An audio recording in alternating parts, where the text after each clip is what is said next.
Assalamualaikum warahmatullahi wabarakatuh. Buat para buzzer, buat para pendukung Imaduddin Usman, Kori, buat Pleret, kalian harus simak video ini sampai selesai.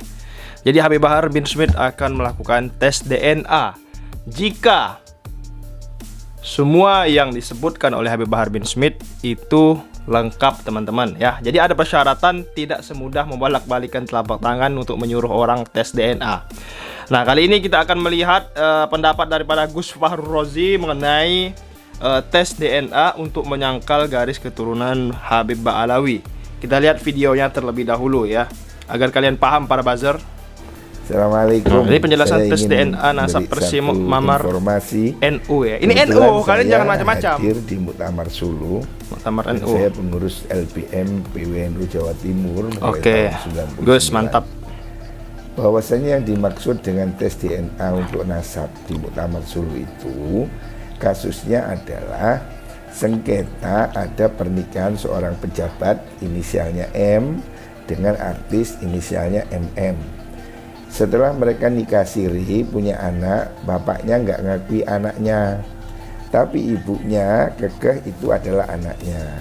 Lah bapaknya ini namanya Nafiyul Walad, nggak ngakui anaknya. Ini namanya Nafiyul Walad.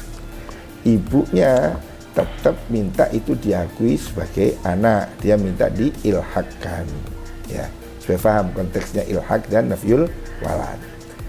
Jadi pembahasannya itu dengan siapa? Dengan orang tua, ya, bukan dengan nenek moyang. Apakah tes DNA itu bisa menetapkan nasab? Dalam kasus ini tidak bisa. Tidak bisa. Maka disebut tidak bisa untuk ilhak. Jadi bapak yang nolak anaknya, nggak ngakui anak hasil nikah sirinya itu dibenarkan. Itu namanya dia melakukan nafyul walad. Tapi kalau dalam fikih dia itu harusnya melakukan li'an, ya, bahwa dia menuduh istrinya berselingkuh, bahwa itu bukan anaknya dan dia bersumpah. Lah istrinya supaya tidak dituduh berzina karena atas tuduhan suaminya, dia bisa membalas dengan sumpah li'an. Lah dua-duanya ini bersumpah, maka anaknya itu menjadi anak siapa? Itu menjadi anak ibunya, tidak menjadi anak bapaknya.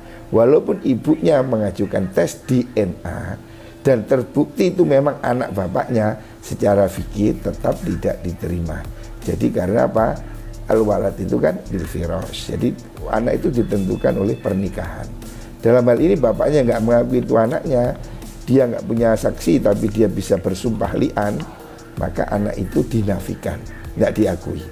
Ya, nafiyul walad ini namanya. Bukan menafikan nasab nenek moyang, bukan. Ngaji fikih dulu ya. Ngaji fikih dulu kalian buzzer. Dulu supaya paham konteks masalah nafiyul walad dan ilhad.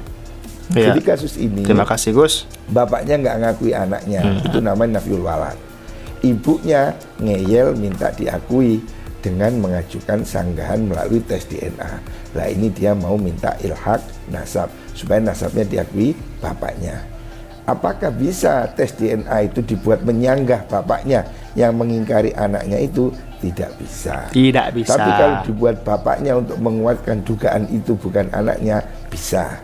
Tapi kalau untuk ibunya yang dia itu merasa tidak selingkuh, bahwa ini memang betul-betul anakmu berdasarkan tes DNA, bisakah dia diilhakkan dengan bapaknya? Tidak bisa. Jadi sederhana segitu aja ya. Jangan salah paham. Keputusan Muktamar Sulu 2004 itu nggak ada hubungan dengan nasab Habib-Habib saat ini ya. Benar. Jangan digoreng, itu ada salah paham ya. Dengar ya para buzzer semuanya, buzzer-buzzer yang terhormat, buzzer-buzzer yang dibayar. Ingat, tes DNA untuk para habaib itu tidak diperkenankan. Jadi siapa yang ingin melakukan tes DNA kepada anak cucu keturunan Rasulullah, anak cucu keturunan Nabi Muhammad, siapa yang bisa pergi ke masa lalu mengambil rambut Rasulullah? Siapa? Kan nggak bisa. Atau yang ingin membongkar makam Rasulullah, siapa? Pergi sana, ambil, bawa ke sini, kasihkan kepada habaib supaya suruh mereka untuk tes DNA. Kalian ya jangan berpikir yang tidak masuk akal ya, nyuruh-nyuruh para habaib untuk tes DNA. Kalian saja yang tes DNA. Ya, kalian saja para buzzer yang tes DNA. Jadi jangan menyuruh-nyuruh para habaib, apalagi menyuruh Habib Bahar, Habib Rizik, Habib Lutfi. Jangan ya, jangan. Sudahlah ya, akui saja kekalahan kalian. Apalagi kalian mengaku-ngaku sebagai daripada zuriat Rasul. Seperti si Kori itu ngaku sebagai Sayyid. Kan nggak masuk akal ya kan. Sayyid Tengku Kori, ya ada Sayyidnya lagi ya kan. Sayyid Fuad Pleret. Aduh, luar biasa. Tapi beruntungnya Imad nggak ngaku Sayyid ya kan. Sayyid Imaduddin Usman nggak ngaku dia. Untungnya kalau ngaku abis ya digoreng oleh para pendukung habaib, muhibbin pecinta habaib ya. Jadi buat para buzzer, berpikir cerdaslah. Janganlah kalian mengikuti si Imaduddin Usman, Tengku Kori, Fuad Pleret si botak itu, jangan ya, janganlah. Apalagi mengikuti si YouTuber Harry Pras itu, aduh, makin ngawur lah ya. Habaib ini kan bukan sembarangan nasabnya, itu ditulis, disimpan,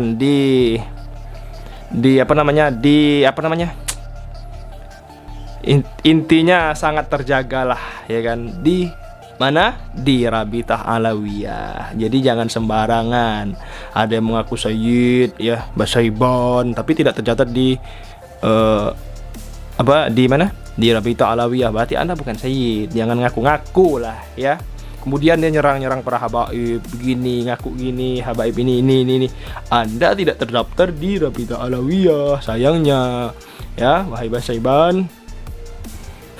Ngeri gua sekarang lihat-lihat para kiai ngakunya kiai tapi membenci para habaib. Kan baru-baru ini saja sebenarnya sih ya, si buzzer ini yang mengaku sebagai kiai, ulama-ulamaan, komplotan si Mama Gupron, Imaduddin. Kan itu kan satu komplotan semuanya, Imaduddin, Fuad Pleret, Tengku Kori. Tapi kemarin si Kori itu sempat berseteru dengan kelompoknya sendiri. Pada akhirnya mereka bersatu lagi untuk memerangi daripada habaib. Kan luar biasa teman-teman ya.